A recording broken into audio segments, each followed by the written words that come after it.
How to use Afterpay with Square. Hello guys and welcome to this new tutorial. In today's video I'm going to show you how simple and easy it is to add or use the Afterpay option for the payment on Square. As you know, Square is going to be a platform that will collect payouts, or not payouts, but basically money from your assets or the products that you have sold. So as you can see, or as you know, Afterpay is going to be one of the options that will let customers benefits with a product from the now moment. That means that they are going to get now and pay later, or buy now and pay later.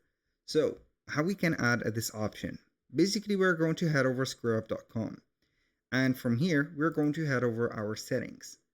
Now we're going to head over the account and settings, expand that menu, and we're going to head over our payment, not the payment, let's see here, receipts, payment methods.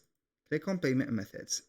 So as you can see, we're going to have Afterpay, buy now, pay later. As my status, as you can see, it is going to be ineligible. Why? Because of the country that I have opened, or let's say set up the account from.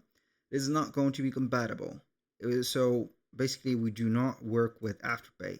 But in your case, if you work on, or you have a store on the US or the European market, you're going to have here inactive.